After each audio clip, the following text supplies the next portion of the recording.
میرا نام محبوب ہے، میری عمر 22 سال ہے۔ میں بہاولپور رہتا ہوں۔ میری شکل و صورت کافی اچھی ہے اور میں دیکھنے میں کافی پرکشش اور جوان لگتا تھا۔ میں بہاولپور کے ایک گاؤں والے علاقے میں رہتا تھا، جبکہ میری پڑھائی شہر میں ہوتی تھی۔ میں شہر میں اپنی پڑھائی کرتا تھا اور ایک اچھا طالب علم تھا۔ مجھے پڑھائی کا کافی شوق تھا اور اسی وجہ سے میرے ابو بھی آگے پڑھانے پر آمادہ ہو گئے تھے۔ مجھے اس بات کی کافی خوشی تھی اور میں بھی کوشش کرتا تھا کہ میں آگے پڑھوں۔ میں کالج پہنچ گیا، جبکہ کالج میں ہم لڑکے اور لڑکیاں اکٹھے پڑھائی کرتے تھے۔ میں پہلے تو بہت شرماتا تھا اور لڑکیوں کو دیکھتا بھی نہیں تھا، لیکن آہستہ آہستہ میرے دوست بننے لگے اور میں بھی ان کے ساتھ رہ کر اب پکا ہو گیا تھا۔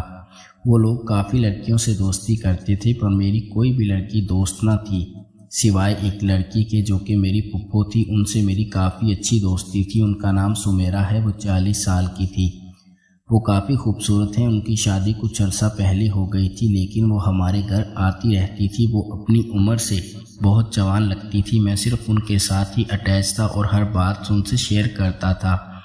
لیکن کالج کے بعد جب میں یونیورسٹی جانے لگا تو ایک لڑکی نے مجھے اپروچ کیا تھا اور وہ میرے پیچھے پڑ گئی تھی۔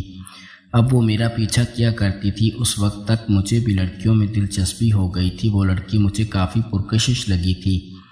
جب ہی میں اس کی طرف کھینچا چلا آتا تھا اور وہ دیکھنے میں کافی امیر گھر کی لگتی تھی، یہ سوچ کر میں نے اس سے دوستی کر لی اور اب ہماری کافی بات چیت ہو جاتی تھی۔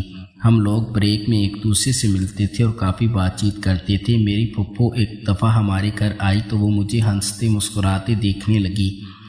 جب انہیں یوں لگا جیسے میں ان سے کچھ چھپا رہا ہوں، وہ مجھ سے پوچھنے لگی تھی۔ تب میں نے ان سے کہہ دیا تھا کہ مجھے انہیں ایک راز کی بات بتانی ہے۔ میری پھپھو بھی پریشان ہو گئی تھی کہ یہ کون سی بات ہے جو راز کی ہے اور مجھے بتانی ہے۔ اس پر میں نے انہیں بتایا کہ یہ بات ہے کہ میری ایک گرل فرینڈ بن گئی ہے، تو پھپھو شاک ہو گئی تھی اور کہنے لگی کہ میں بہت ہوشیار ہوں اور ان سے یہ بات چھپائی ہے، پر میں اب معافی مانگتا ہوں کہ مجھے یہ بات ان کو بتا دینی چاہیے تھی، لیکن میں نہیں بتا سکتا تھا۔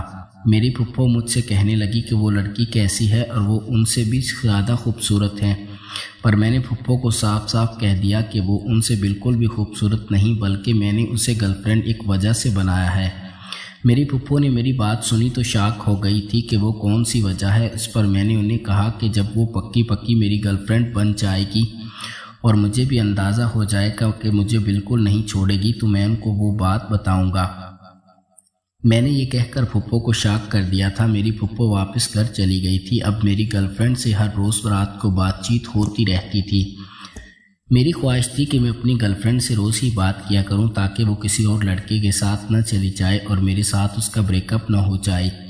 یہ بات مجھے ڈرا کر رکھتی تھی اور اسی وجہ سے میں روز ہی اس سے بات کرتا اور اسے کہتا کہ وہ میرے لیے میری دنیا ہے۔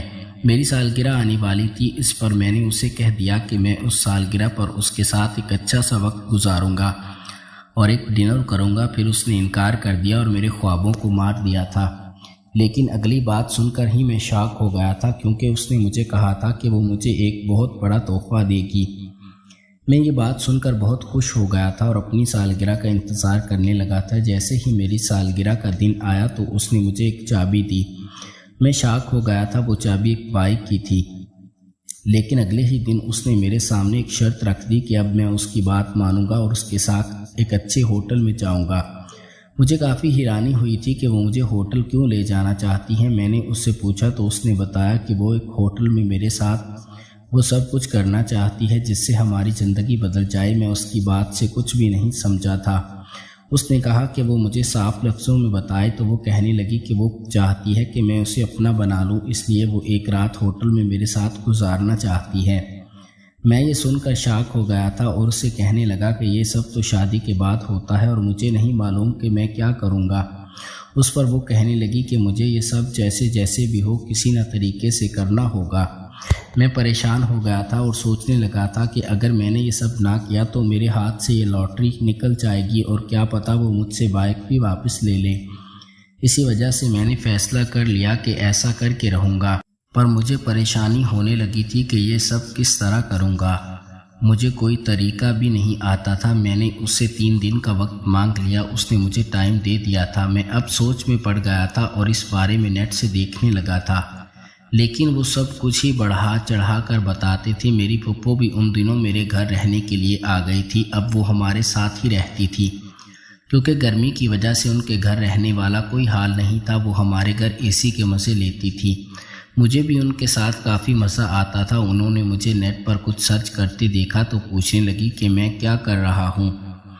میں نے ان سے کہہ دیا کہ مجھے گرل فرینڈ سے ملنے جانا ہے، پر مجھے سمجھ نہیں آ رہی کہ میں ملنے کے بعد اس کے ساتھ کیا کروں۔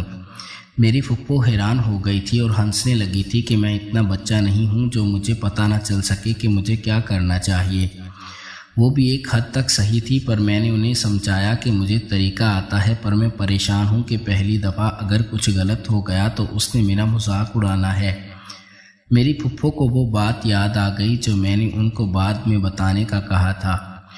اس پر انہوں نے مجھ سے پوچھا اور میں نے بتا دیا کہ وہ لڑکی کافی امیر ہے، مجھے وہ بائک بھی اسی نے گفٹ دی ہے، اس لیے میں نے انہیں چاہا کہ اس سے ملتے ہوئے مجھ سے ایسی غلطی ہو جائے کہ وہ مجھے چھوڑ دے، تو وہ بھی میری بات پر راضی ہو گئی تھی اور کچھ دیر سوچنے لگی تھی۔ اس کے بعد ان کے ذہن میں ایک آئیڈیا آیا تھا اور وہ مجھ سے کہنے لگی کہ میں ان کے روم میں آؤں تو وہ مجھے تفصیل سے بتائے گی کہ کیا کرنا ہے۔ میں کافی شاک ہو گیا تھا کیونکہ میرے ذہن میں میری پھپھو کے بارے میں ایسا کچھ بھی نہیں تھا اور نہ ہی میں ایسا کچھ چاہتا تھا، پر مجبور ہو کر مجھے یہ سب کرنا پڑا۔ ان کے روم میں گیا تو ان کے روم میں کافی اندھیرا تھا اور ایک زیرو کا بلب چلا ہوا تھا۔ صحیح ماحول بنا ہوا تھا۔ مجھے یہ دیکھ کر عجیب سا احساس ہوا تھا، لیکن میری نظر جیسے ہی پھپھو پر گئی تو میں شاک ہو گیا تھا کیونکہ وہ نائٹ ڈریس پہن کر بیٹھی تھی اور ان کی خوبصورتی اس ڈریس میں اور بھی چمک رہی تھی۔ ان کا حسن میرے سامنے تھا اور یہ دیکھ کر میری چمک اور بھی تیز ہو گئی تھی۔ پھپھو نے اٹھ کر روم کا دروازہ بند کیا اور دروازہ لاک کرنے کا کہا۔ میں ڈر کر دروازہ لاک کر چکا تھا۔ اس کے بعد انہوں نے مجھے بلب بند کرنے کا کہا۔ میں نے ڈر کر بلب بھی بند کیا۔ پھر مجھے اپنے پاس بلانے لگی۔ میں کچھ جھجک کر ان کے پاس جانے لگا، لیکن اچانک ہی محسوس ہوا جیسے وہ خود کو اور بھی آزاد کر رہی ہیں اور یہ سوچ کر مجھے عجیب سا احساس ہونے لگا، پر میں کچھ بھی نہیں کر سکتا تھا۔ کچھ دیر بعد ہی پھپھو نے مجھے اپنے ساتھ بٹھا لیا تھا۔ اب انہیں محسوس کرنے لگا تھا اور بے چینی پڑنے لگی تھی۔ کچھ دیر بعد ہی وہ مجھے سکھانے لگی تھی۔ انہوں نے میرا طوطا اپنی چڑیا میں ڈال کر مجھے مکمل سمجھا دیا تھا اور اب سب کچھ تفصیل سے بتانے لگی تھی۔ وہ مجھے بالکل بھی معلوم نہیں تھی۔ میں ان کے بتائے ہوئے طریقے پر ان سے کام کرنے لگا تھا۔ وہ کافی خوش ہو رہی تھی، مجھے بھی اچھا لگنے لگا تھا۔ کچھ دیر بعد ہی میں نے ان سے الگ ہو گیا۔ انہوں نے مجھے بہت کچھ سکھایا تھا۔ میں واپس آ گیا تھا۔ مجھے کافی اچھا لگا تھا۔ میں نے اپنی گرل فرینڈ کے ساتھ وہ سب کچھ کیا تھا اور اس سے بھی میرے ساتھ کافی اچھا لگا تھا۔ وہ میری تعریف کرنے لگی تھی اور آگے میرے ساتھ شادی کرنا چاہتی تھی۔ پھر ہم نے پڑھائی مکمل کی اور ایک دوسرے سے شادی کر لی۔